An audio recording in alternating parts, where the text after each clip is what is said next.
الشيطان الرجيم بسم الله الرحمن الرحيم تلك الدار الآخرة نجعلها للذين لا يريدون علوا في الأرض ولا فسادا والعاقبة للمتقين من جاء بالحسنة فله خير منها ومن جاء بالسيئة فلا يجزى الذين عملوا السيئات إلا ما كانوا يعملون إن الذي فرض عليك القرآن لرادوك إلى معاد قل ربي أعلم من جاء بالهدى ومن هو في ضلال مبين وما كنت ترجو أن يلقى عليك الكتاب إلا رحمة من ربك فلا تكونن ظهيرا للكافرين صدق الله العلي العظيم وصدق رسوله النبي الكريم ونحن ولا من الشاهدين والشاكرين والحمد لله رب العالمين. سورہ قصص ہے اور اس کے آخری آیات ہیں اور 2-3 آیتیں باقی رہتی ہیں اور اس میں جو مضامین بیان ہوئے وہ وہی تھے جو آج کل کی یہ کیفیت ہے ہماری جو غزہ کے اندر ہے یا ہمارے مسلمان ممالک کی ہے کہ اس وقت کے جو عرب کے رہنے والے مشرقین تھے بالخصوص قریش جو کہ نسب کے لحاظ سے تصدیق شدہ بات تھی کہ حضرت اسماعیل علیہ السلام کی وہ اولاد میں سے تھے. تو آپ صلی اللہ علیہ وسلم نے جب نبوت کا اعلان کیا تھا اور اس کے بعد انہوں نے جو اللہ تعالیٰ نے ارشاد فرمایا تھا پیچھے کے نتقت اللہ انہوں نے کہا کہ ہمیں تو وقت اب یہ جو اعلان آپ کر رہے ہیں کہ اللہ وحدہ لا شریک ہے اور باقی الہ صرف ایک ہے اس کے علاوہ کوئی الہ نہیں ہے، اگر ہم نے اس دین کو اپنا لیا تو پھر تو ہم کچل لیے جائیں گے. اصل میں ان کے مفادات تھے جیسے کہ میں نے پہلے عرض کر دی تھی کہ ایران کی اور اس وقت روم کی سلطنت کی لڑائی تھی اور ایران نے سارے ناکے لگا کے جو یورپ کی تجارت تھی اس کو روک دیا تھا اور وہ ساری تجارت جمع ہو کے بحر احمر سے وہ خلیج فارس کی طرف آتی تھی اور وہ سارے مکہ کے اندر ہوتی تھی اور یہ جتنے مکے کے لوگ تھے ایک تو انہوں نے سود خوری کا بڑا نظام بنایا ہوا تھا اور پھر اس تجارت سے بھی بہت فائدہ اٹھا رہے تھے اور جتنے بھی ارد گرد کے قبائل تھے ان سے مفادات تھے، ان کو یہ بھی دیتے تھے، مفادات بھی پہنچاتے تھے. اس لیے انہوں نے سوچا کہ یہ تو ہمارا مفاد ختم ہو جائے. اس لیے اصل میں اپنے مفاد کی وجہ سے وہ دین قبول نہیں کرتے تھے. اسی طرح آج کل ہمارے جتنے اسلامی ممالک ہیں، جتنے اس کے حکمران ہیں، عوام الناس جو ہیں ان کی رائے کچھ اور ہے اور اس کو نہیں سنا جاتا. عوام الناس کی رائے کو نہیں سنا جاتا. ایون کہ ممبر کے اوپر اگر مولوی حق کی بات کرتا ہے تو اس کو پکڑ لیا جاتا ہے اور اس کو جیل میں ڈال دیا جاتا ہے اور پھر اس کو پوچھا بھی نہیں جاتا کہاں ہے، کس جگہ ہے، کیسے مرا، کیسے جیا. بالکل ایسے ہمارے جتنے بھی حکمران ہیں وہ اپنے محلوں کے اندر یہ سمجھتے ہیں کہ زندگی یہی رہنا ہے، ہمیں قیامت آنی کوئی نہیں ہے، موت آنی کوئی نہیں ہے، صاف ہونا کوئی نہیں ہے، لیکن جب اللہ کے دربار میں کھڑے ہوں گے پھر پتہ چلے گا. تو آج جو آخری آیات ہے پھر وہ اللہ تعالیٰ یاد کر رہے ہیں کہ اللہ نے جب وہ قارون جو کل میں نے عرض کی تھی، قارون جب دس گیا تھا زمین کے اندر، پہلے تو لوگ تمنا کر رہے تھے کاش کہ ہمیں بھی یہ ملتا جو قارون کو دیا گیا، لیکن بعد میں وہ جب زمین میں نخسفا بنا، جب وہ زمین میں دس گیا محل سمیت، ہر جائیداد سمیت، ہر چابیوں خزانوں سمیت، تو پھر لوگ جو ایمان والے تھے انہوں نے اس وقت کہا کہ اللہ تعالیٰ ہمیں اس سے محفوظ رکھے. لا یفلح الکافر، کہ کافر جو ہیں وہ فلاح نہیں پاتے ہیں. اصل میں فلاح ایمان والوں کی ہے. اور ابن کثیر نے اس میں اور قصہ بیان کیا ہے کہ وہ بعد میں تلمود اور زبور والے جو ہے انہوں نے بھی یہ قصہ بیان ایسے کیا ہے، لیکن قرآن نے اس میں کوئی بات نہیں کی کہ وہ جب موسیٰ علیہ السلام وہاں سے نکلے اپنی قوم کو لے کے مصر سے، تو قارون جو ہے وہ بھی 200-250 افراد کی ایک فوج لے کے آپ کے ساتھ نکلا، اور راستے میں انہوں نے ہارون علیہ السلام اور آپ کے ساتھ ایک سازش کی، اور موسیٰ علیہ السلام وہ ایک عورت نے آ کے فاحشہ عورت نے کہا کہ موسیٰ علیہ السلام نے نماز پڑھی، نماز پڑھنے کے بعد زوروں سے کہا، اس نے کہا میں نے جھوٹ بولا، اور پھر آپ نے بد دعا کی، اور یہ قارون جو تھا اپنے سارے خزانوں سمیت زمین کے اندر دس گئے یہ ادھر، لیکن اللہ نے کہا، اللہ کے حکم سے وما کان من المنتظرین، اور اس کی کوئی امداد کے لیے نہیں ہے۔ اگر وہ واقعہ ہوتا تو اللہ بیان فرماتے، آج اللہ فرماتے ہیں تلک الدار الاخرۃ نجعلها للذین لا یریدون علوا فی الارض ولا فسادا والعاقبۃ للمتقین۔ آخرت کا گھر جو ہے یہ غلط فہمی تھی تو دنیاوی خوشحالی اور دولت مندی جو ہے اس میں فلاح ہے، نہیں، بلکہ اللہ نے فرمایا فلاح اصل میں یہ ہے کہ جو آخرت کی فلاح ہے۔ قارون کے قصے سے انہوں نے یہ سبق لیا کہ فلاح اصل میں وہ فلاح ہے جو آخرت میں گھر، تلک الدار الاخرۃ نجعلها للذین لا یریدون علوا فی الارض ولا فسادا، جو زمین کے اندر فساد نہیں پھیلاتے، تکبر اور غرور نہیں کرتے، بڑے بن کے نہیں رہتے، آخرت کا گھر ان کے لیے والعاقبۃ للمتقین، اور جنت بھی جو ہے عاقبت جو ہے خیریت جو جن کی ہوگی وہ متقین کی ہوگی۔ یہ اللہ تعالیٰ کی ذات کریم نے ایک واضح بیان دے۔ من جاء بالحسنۃ فلہ خیر منہا، جو نیکی لے کے آئے گا، جو نیک کام کر کے آئے گا، اللہ تعالیٰ اس کے انجام کی بھلائی، جو اس کا جو انجام ہے اس سے بہتر کرے گا، اور جو برائی لے کے آئے گا اللہ اس کی برائی جو ہے اس کو اتنا ہی اجر دے گا، اتنی سزا دے گا جتنی وہ برائی لے کے آئے۔ لیکن بھلائی کرنے والے کے لیے اللہ نے بہتر اجر رکھا ہے، اور جو برائی لے کے آئے گا اس کی برائی جتنی اس نے جتنا نقصان پہنچایا ہے ویسے۔ بسیت فلا یجزی الذین عملوا السیئات الا ما کانوا یعملون، جو برائی لے کر آئے تو برائیاں کرنے والوں کو ویسا ہی بدلہ دیا جائے گا، بڑھا چڑھا کے نہیں کہ یہ جیسے نیکی کوئی کرتا ہے تو اس کو بڑھا کے بدلہ دیا جاتا ہے، برائی کرنے والوں کو جو برائی اس نے کی ہے وہ، لیکن نیکی کرنے والوں کو اللہ انعام کے طور پہ اس کو بڑھا کے بدلا ہے۔ اب اللہ نے اپنے محبوب صلی اللہ علیہ وسلم کی نبوت کو ثابت کیا کہ کیسے نبوت ہے، یہ رسالت کیسے ہے۔ ان الذی فرض علیکم القرآن لرادوک، اے نبی، اے محبوب، اے نبی صلی اللہ علیہ وسلم، یقین جانو کہ جس نے یہ قرآن تم پر فرض کیا ہے وہ تمہیں ایک بہترین انجام کو پہنچائے گا۔ رادوک، اس میں مقام محمود بھی ہے، جنت بھی ہے، لیکن اس کی کوئی تشریح کہ یہ واپس لوٹ کے جنت مکے کے اوپر بھی حکومت ہوگی نہیں، بلکہ چند سالوں کے بعد اللہ تعالیٰ نے پوری دنیا کے اوپر نظریہ اسلام کو پھیلایا،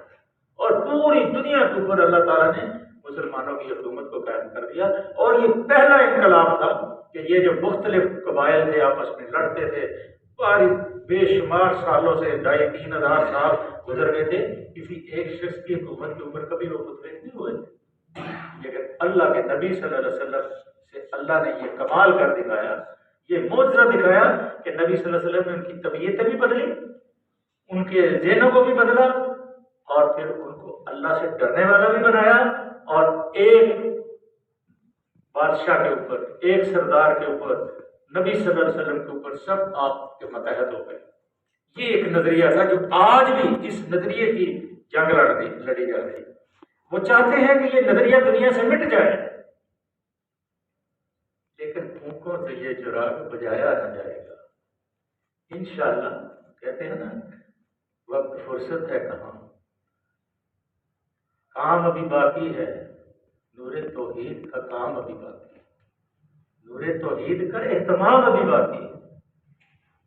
اور اللہ نے فرمایا کہ میں نے تجھے بھیجا ہے کہ اس دنیا کے اوپر، تمام دنیا کے اوپر، اللہ دین کلے، تمام دنیا کے اوپر اس دین کو قائم ہونا ہے۔ کب ہونا ہے، کیسے ہونا ہے؟ جیسے پہلے ہوا تھا، انشاءاللہ یہ پھر ہو کے رہے گا۔ یہ اللہ کا فرمان لا تبدیل لکلمۃ اللہ، اللہ کے فرمان میں تبدیلی نہیں آتی اس وقت، کیونکہ عوام الناس کا میں نے جیسے پہلے کہا کہ نظریہ کچھ ہے، سوچ کچھ ہے، حکومتوں کی سوچ کچھ اور ہے، اور ہم بھی لوگ جو ہیں مفاد کی خاطر، ہمارے علاقے میں اب الیکشن شروع ہونا ہے، ابھی لوگوں نے اپنے مفادات کی خاطر 6,000 روپیہ لے کے اپنے وہ شرارتی کارڈر کو دے رہے ہیں کہ ہم آپ کو ووٹ دیں گے 6,000 روپیہ دیں گے۔ اب جو ایمان 6,000 کا لے بیچے گا تو وہ تو تبلیغی جماعت والے کہتے ہیں نا جی کہ اس کے اندر حصہ نہ لو، لیکن پھر تبدیلی کیسے آئے گی؟ اب آپ نے اگر 6,000 لے کے جاہل آدمی کو، ایک دین کے مخالف کو، ایک ایسے آدمی کو ووٹ دیا ہے جو بے ایمان ہے، آئیڈینٹیفائڈ بے ایمان ہے، تو پھر اس کی ساری بے ایمانی کا وبال بھی یقینی طور پہ آپ کے اوپر ہو۔ اس لیے وہ کہتے ہیں بچ کے رہو اس سے، لیکن بچا کیسے جا سکتا ہے؟ انقلاب کیسے؟ طریقہ انقلاب اس وقت دنیا کے اندر یہی ہے کہ الیکشن کے ذریعے، لیکن الیکشن میں کوئی دنیا کے اندر ایمانداری سے کام نہیں ہوتا، جو ایماندار ہوتا ہے تو کھٹے نہ لگا۔ ہماری فائلیں ایسے پکڑ کے پھینکتے تھے کہ چلو جی ان کو کوئی فنڈ نہیں لینا، اس لیے کہ یہ وہ ٹھیکیداروں کو رشوت نہیں دیتے، نہ ٹھیکیداروں سے لیتے ہیں نہ دیتے ہیں، ان کو کیا دینا؟ لیکن اللہ تعالیٰ نے ہمارے کام بھی کروا ہی دیے تھے۔ اگر ایمان یقین ہو کم عمل پہ ہم تو کٹ جاتی ہیں زنجیریں، یہ زنجیریں کٹ جائیں گی، لیکن ایمان کی قوت ہو ہمارے اندر، وہ نہیں ہے۔ اللہ فرماتے ہیں ان الذی فرض، جس نے یہ قرآن ہے میرے محبوب صلی اللہ علیہ وسلم، اللہ فرماتے ہیں کہ اے محمد صلی اللہ علیہ وسلم، جس نے یہ قرآن کے اوپر فرض کیا ہے پڑھنا، نبی صلی اللہ علیہ وسلم روزانہ جاتے تھے، ہرا کے اندر جاتے تھے، کوئی پتہ ہی نہیں تھا کہ یہ قرآن مجھ پہ نازل ہونا ہے، اور جب واپس آئے تھے آپ کو پتہ ہے کہ کیا کیفیت تھی، آپ نے کہا اما خدیجہ رضی اللہ تعالیٰ عنہ سے جلدی سے لٹا دو، جلدی سے اڑا دو، کانپ رہے تھے، کوئی تجربہ نہیں تھا، تو پھر وہ ورقہ بن نوفل کے پاس لے کے گئی، آپ کو، آپ کا بھائی تھا اور برادر نسبتی لگتے تھے آپ نبی صلی اللہ علیہ وسلم کے،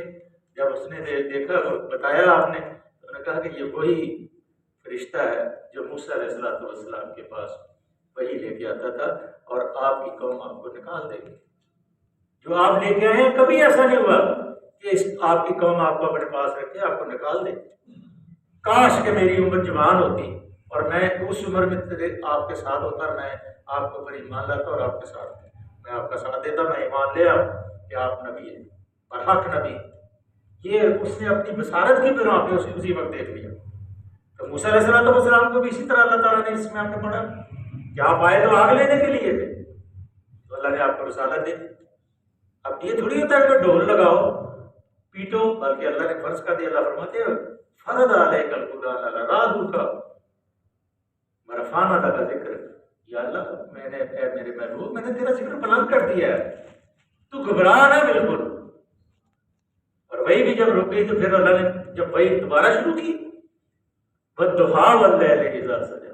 پہلے قسمیں کھائیں، اوقات کی وہ کہتا ہے، رات کی کہتا ہے، کوئی لیلوں مستانی لیل والوں زلفوں کی قسم کھاتا ہے، واللیل اذا سجی، میں قسم کھا کے یہ کہتا ہوں وما ربک وما قلی، تیرے رب نے تجھے نہیں چھوڑا، کیونکہ وہی جو ہے اللہ کے نبی کے دل کے اوپر وہ ایسی ڈارس بنتی تھی۔ اور وہ جیسے قطب شہید نے اپنی تفسیر میں لکھا ہے ظلال القرآن میں کہ جو قرآن کے سائے میں زندگی گزارتے ہیں اس کے معنی وہی بیان کر سکتے ہیں،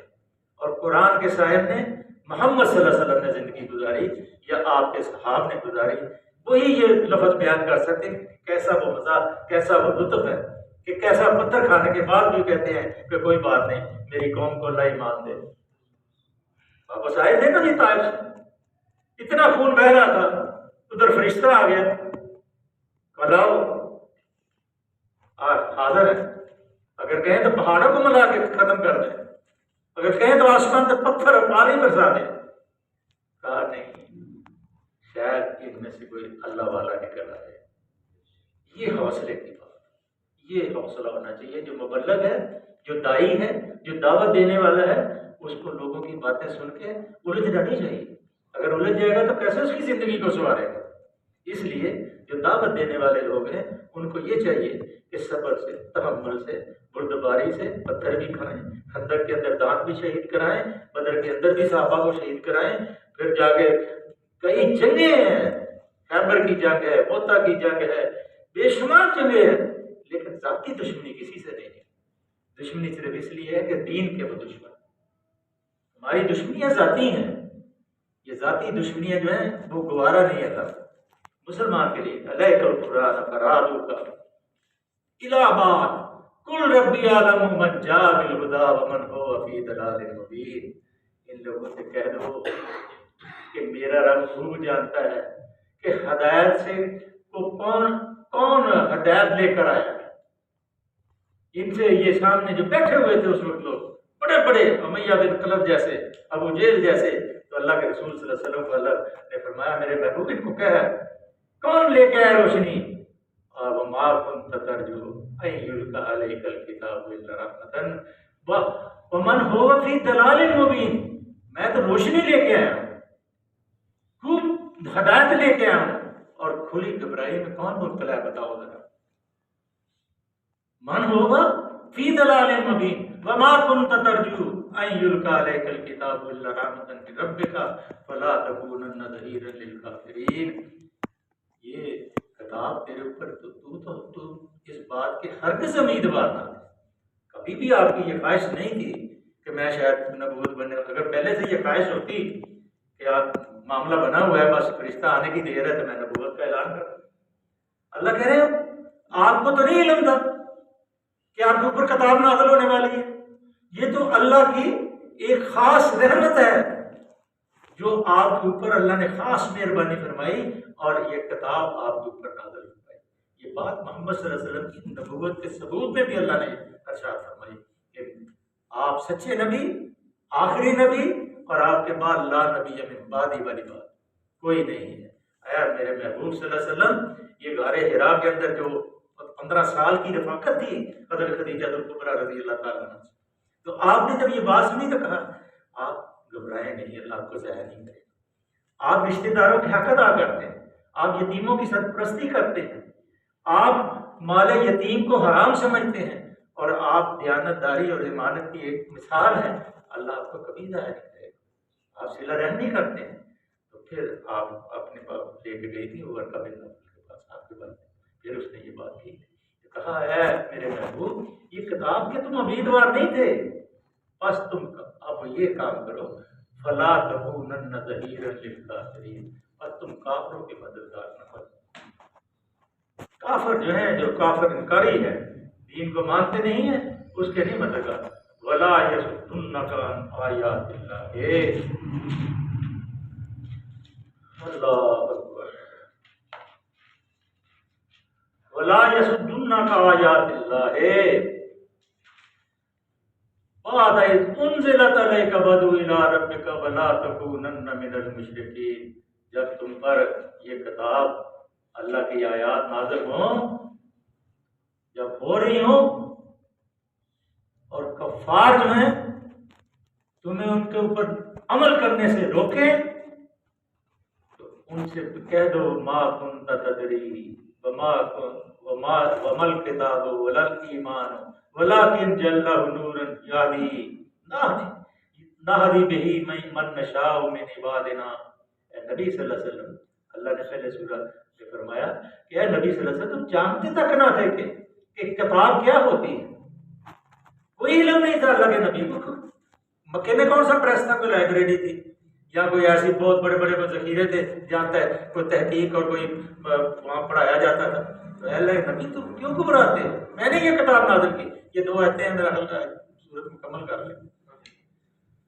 وَلَا تَكُونَنَّ مِنَ الْمُشْرِكِينَ، اپنے رب کی طرف دعوت دو